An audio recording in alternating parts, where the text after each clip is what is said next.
왜 사랑이 끝까지 이루어지지 않을까요? 썸 탈 때 상대에게 마음이 멀어지는 순간, 오늘은 그 마지막 편입니다. 안녕하십니까?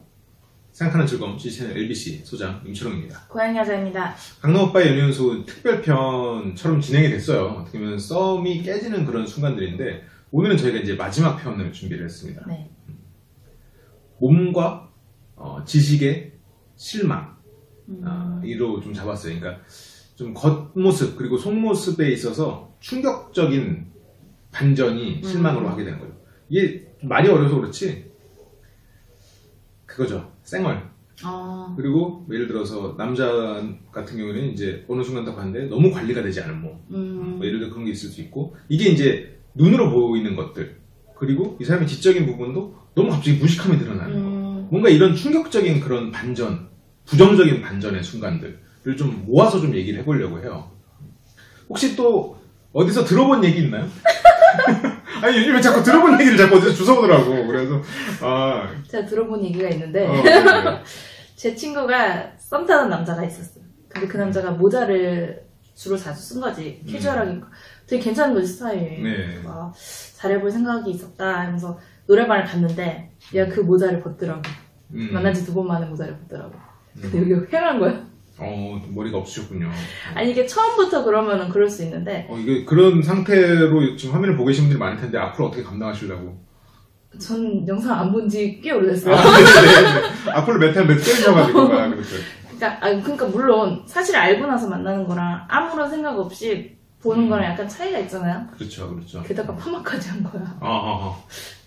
그래서 그렇군요. 그때 확 깼다고 하더라고요, 제 친구가. 물론 저는 그런 건 상관하지 않습니다.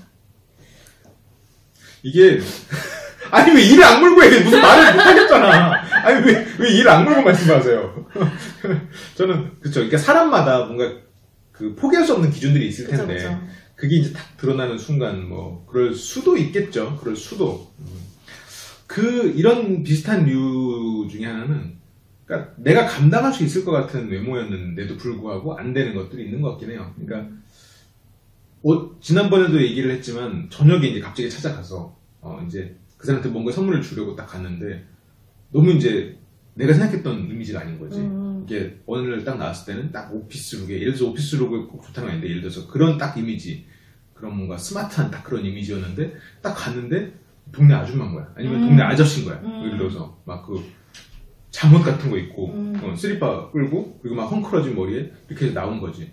그러면 그 모습이 오히려 기억에 남아버려서, 그러니까 그런 모습이라고 생각하고 가서 봤으면 아무렇지 않았을 텐데 그게 막 더 기억에 남아서 실망해버리는. 복구가 안 되나요, 그거는? 한번 실망하면? 복구는 되죠. 욕구가 남아있다면. 안 된다는 말이구나. 아니, 복구 되죠. 여성 입장에서는 어때요? 복구 될 것 같은데, 저 같으면. 왜냐면 깬 모습을 봤더라도 반했던 모습이 있었을 거 아니에요. 그 포인트가 차이인 것 같아요. 이게 반해서 사귀는 단계로 가는 그 지점이면, 이게 그러니까 서로가 이미 마음이 된 거잖아요. 근데 우리가 이제 규정을 한 게, 오늘도 이제 저희가 썸이라는 표현을 좋아하진 않습니다. 썸이라고 규정을 한 건 서로가 반할 수도 있는 사이인 거지. 그리고 뭔가 반해서 서로 관계가 만들어질 관계로 갈 수도 있는데, 아직까지는 그렇게까지는 또 안 좋은 거야. 그러니까 뭔가 나를 실망시키는 순간 그 상태를 굳이 또 봐야 되나? 이런 마음이 생길 수도 있을 것 같아요. 어때요? 썸이면 그럴 수도 있겠네요. 왜냐면 여러 명 계속 타시잖아요. 고르는 상황이잖아요. 아니 물론 지금은 아니죠. 진짜인 줄 아시겠어. 누가요? 보시는 분들이. 네. 보시는 썸남이. 혹시 썸남이 보고 있을 수도 있잖아요. 네, 그렇죠. 근데 지금은 없으니까요. 그렇죠. 네. 그러니까 이제 그런 경우에는 확실히 좀 관계가 멀어질 수도 있을 것 같아요. 근데 저 같은 경우는 이제 사람마다 달라요. 근데 이건 정말 사람마다 다를 수밖에 없다고 말하는데, 저 같은 경우는 좀 자연스러운 걸 좋아하거든요. 그래서 오히려 이 사람이 너무 화장이 과하고 막 딱 차려입은 이런 것보다 그냥 저는 조금 보기에 뭐랄까 좀 별로라고 해야 되나? 저는 이게 별로라고 생각하지 않아서 그냥 오히려 자연스럽게 그냥 정말로 쌩얼에 그냥 편안하게 얘기하고 그냥 그런 모습이 저는 개인적으로 더 끌리긴 해요. 왜 그렇게 썩소리를 달리시죠? 쌩얼이 이뻐야 된다는 거잖아요.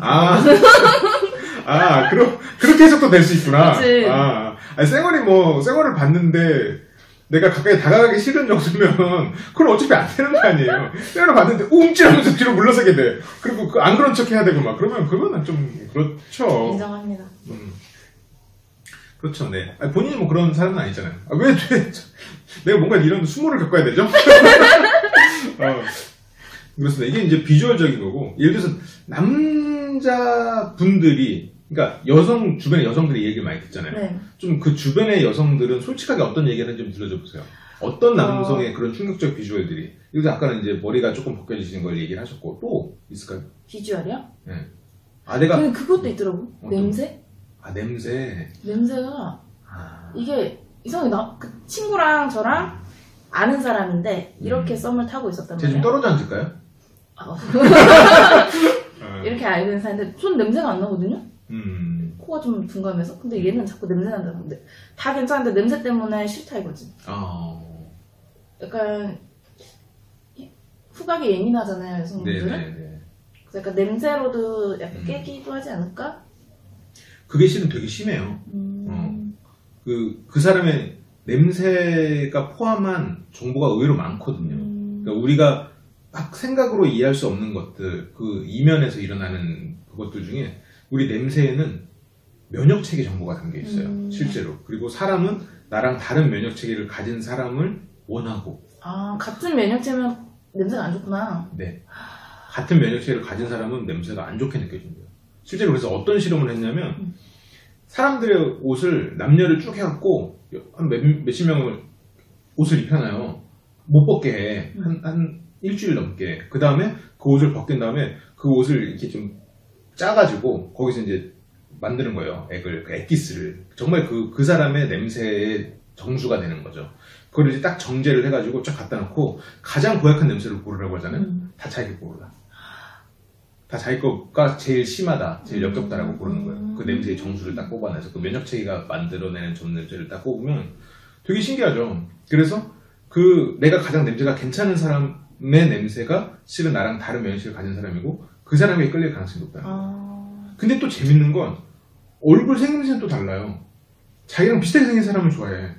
뭐지? 그러니까 이게 같은 사고 체계를 가졌지만 다른 면역 체계를 가진 사람을 원하는 거야. 아, 어렵다. 어렵지. 그러니까 면역 체계라는 건 생존의 확률이 높아지는 거잖아요. 그러니까 나랑 면역 체계가 똑같은 사람이랑 결혼하면 그 사람의 이세는 계속 같은 면역 체계를 갖고 나가는 거잖아요. 근데 다른 면역 체계를 가진 사람이 계속 섞이면 점점 외부의 침투에 튼튼해질 수 있는. 그러다 보니까 그렇게 냄새로 상대를 이렇게 구분하는 게 생겼다라고는 하더라고요. 신기하다. 네, 네.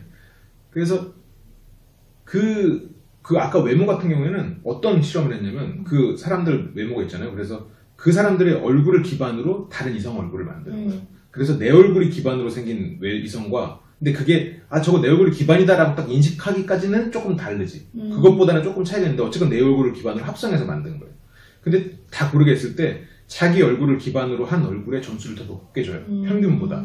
물론 거기에 이제 예를 들어서 한예슬이나 아니면 뭐 설현 이런 분이 꼈으면 그분들은 평균 자체가 높겠지. 그치. 평균이 10점인 거야. 근데 내 얼굴을 합성해 만든 여자는 평균이 2점인데 나는 3점을 주는 거지, 예를 들어서.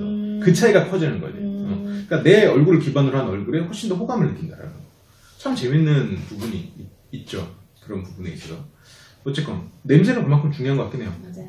저도 한 번은 이제 이건 진짜 오래전 얘기인데 한 분이랑 이제 그 썸이었던 것 같아요. 지금 생각하면 그게 썸이었던 것 같은데 내 친구랑 같이 이렇게 어울리기로 해서 내 친구들이 뒤에 타 있고 그 친구가 그때 썸을 탔던 분이 딱 옆좌석에 딱 탔어요. 대학교를 마치고. 그런데 먼지 냄새가 나는 거예요. 난 그분이 싫지도 않았고 그분도 나를 좋아했던 것 같은데 그 냄새를 한 번 딱 경험하고 나니까 다시는 그 사람이 보고 싶지 않았어. 그게 그러니까 참 그랬지. 그러니까 한편으로는 미안해요. 그러니까 미안한 마음이 들었어. 왜냐면 이 사람도 싫지 않고 이 사람 날 싫어하지 않는데 이 사람을 안 만날 이유가 냄새라니. 그런데 만나긴 싫은 거야. 그런 경우가 있더라고요. 향수를 뿌려도 냄새가 날까요? 그게 커버는 되겠지만 섞이겠구나. 섞이죠. 그 향수를 뿌려도 그 향수 말고 달라지잖아, 냄새가. 그 사람의 체향이랑 섞이면서. 그런데 그게 확실히 좀 또 하나에 넘어야 되는 벽. 그렇게 따지면 목소리도 있잖아요. 맞아요. 저는 약간 너무 하이톤이거나 귀가 좀 예민해갖고 너무 귀를 확 치는 목소리 있잖아요. 여기서 원래 그래요? 막 이런 거 장난처럼 하지 말아야지. 확 치는 목소리 있잖아요. 아주 복식으로 얘기하는 거. 아, 있더라고 복식으로 얘기하는 사람이. 그런 게 싫다고요? 네. 귀가 너무 아파요. 그렇군요. 성악하시는 분들은 못 만나겠네요. 이런 것들이 또 있네요. 근데 또 생각해보면 그런 것 때문에 썸을 깬다라고 생각하면 한편으로 좀 안타깝기도 해요. 썸이잖아요. 그쵸, 또 썸이니까. 근데 이제 이런 거에 또 연장선상으로 우리는 이제 무식을 또 조금 빠뜨릴 수는 없는 것 같아요. 왜냐면 그런 것 때문에 상대한테 정이 떨어지는 순간은 분명히 있는 것 같아요. 저 같은 경우는 맞춤법이 너무 틀리면 정이 떨어진다. 그래요? 네네네. 저는 솔직히 신경 안 쓰는데 주변 여자분들이 카톡으로 맞춤법 틀리는 거 좀 많이 깬다는 얘기를 많이 들었어요. 저는 안 그렇거든요. 그렇죠. 뭐 맞춤법은 그럴 수도 있고 아닐 수도 있는데 저는 개인적으로 도저히 이 사람을 못 만나겠다고 생각되는 순간이 아는 게 없는데 아는 게 많은 척을 하기 위해서 되게 질문과 혹은 상황과 다른 이야기에 어려운 단어들을 끼워 넣어서 대꾸하는 사람들이 있어요. 이거는 정말 대화하기가 힘든 것 같아요. 그러니까 막 어려운 단어들이 막 쏟아지는데 지금 우리가 하는 얘기와 아무 상관없는 얘기를 막 쏟아내고 있는 거지. 그러면 약간 듣고는 있는데 좀 만나기 힘들겠구나. 관계가 이어지기 힘들겠구나. 약간 차라리 그냥 상대 말을 그냥 귀걸이 듣는 것만으로 충분한데 뭔가를 자꾸 자기를 어필하려고 하는. 나를 너무 뭐랄까 지적인 사람으로 봐서 그런가? 괜히 뭔가 자기가 똑똑해 보이려고. 근데 실제로 나는 그런 단어 잘 모르는 사람인데 어려운 단어 모르는데 그렇죠. 제가 그 어떤 강의 같은 걸 봤는데 인기 많은 여자들의 특징이 잘 들어주고 잘 경청하고 리액션을 잘하는 여자라고 하더라고요. 아니요, 이쁜 여자예요. 약간 지식이 많이 부족하다면 그냥 듣고 리액션하는 게 저는 그러거든요. 그렇군요. 네. 그 사람의 외모나 이런 모습은 그 사람의 눈을 즐겁게 해주고 눈을 행복해 해주고 그 사람의 목소리나 이런 거는 그 사람의 귀를 즐겁게 해주고 행복해 해주고 그 사람의 말의 내용이나 칭찬 그리고 미소 이런 것들이 경청도 포함되는 것 같아요. 그건 이제 그 사람의 영혼을 행복하게 해준다라는 얘기를 했거든요. 그런 말이 맞는 것 같아요. 이제 실제로 이제 그 말을 했던 분은 어장관리의 달인이었어요. 네, 어마어마하셨었죠. 이제는 이제 은퇴하셨어요? 은퇴하시고 이제 결혼 생활을 이제 잘 살고 계신데. 그분 어디 가서 볼 수 있나요? 이제 밖에 잘 안 나오세요. 이제 워낙에 이제 놀 만큼 노셔가지고 가정에 충실하시죠 이제. 그렇죠. 자, 저희가 지금 4회차에 거쳐서 썸 탈 때 마음이 떠나버리는 순간 그걸 좀 정리를 해봤어요. 첫 번째는 과도한 스킨십에 대한 거였고요. 두 번째는 상대가 감정 이런 부분들. 그리고 세 번째가 연락. 두 번째가 연락이었구나. 두 번째 연락, 세 번째가 감정적인 것. 그리고 네 번째로 충격적 반전. 막 똑똑한 줄 아는데 너무 무식하거나 예를 들어서 이런 것들이죠. 이 네 가지를 우리가 얘기해봤는데 어때요? 혹시 마지막으로 해보고 싶은 말이 있을까요? 제가 어떤 글을 봤을 때 그런 말이 있었어요. 그 사람은 아직 당신 거가 아니다 라는 그런 말이 있었거든요. 썸이라는 게 아직 사귀는 게 아니잖아요. 그럼 남이 어떻게 해주길 바라기 전에 욕심을 버리고 내가 먼저 어필을 하고자 한다면은 금방 이루어지지 않을까 생각이 듭니다. 저는 여기다 이제 하나 덧붙이자면 그 사람이 당신 거가 되진 않는다. 사람은 사람 게 아니니까요. 네, 소외하려 하지 마시고요. 상대를 인정하고 그리고 상대가 버는 돈 제가 생각해봤는데 5%도 쓰면 안 될 것 같아요. 자, 농담이고요. 자, 저희가 오늘까지 준비한 내용을 들으면서 저희가 이제 바랬던 거는 이제 좀 더 배려하고 서로가 좀 행복한 연애 혹은 그 사랑이 결실을 이루기 위해서 좀 더 성숙한 그런 모습을 대하는 어떻게 하면 만들어갈 수 있을지. 물론 충격적 외모나 이런 거는 어떻게 보면 좀 바꾸긴 힘든 거겠지만 그만큼 또 조심을 해야 되는 부분도 있겠죠. 그게 또 배려일 거고. 그래서 마음보다 무언가 다른 게 앞서가면서 실패하는 그런 일들이 없었으면 좋겠습니다. 좀 차근차근 상대의 마음을 기다려주면서 그 마음을 만들어 나갔으면 좋겠어요. 그렇습니다. 오늘 저희가 준비한 내용은 여기까지고요. 또 안 들어볼 수 없죠? 우리 모두가 연애의 고수가 되는 그날까지 화이팅! 네. 저희는 다음 시간에 더 좋은 내용으로 돌아오겠습니다. 매주 일요일 1시 오프라인 화술 강좌 있고요. 평소에도 다양한 강좌, 실습 준비되어 있으니까 많은 관심 부탁드립니다. 다음 시간에 돌아올게요. 감사합니다.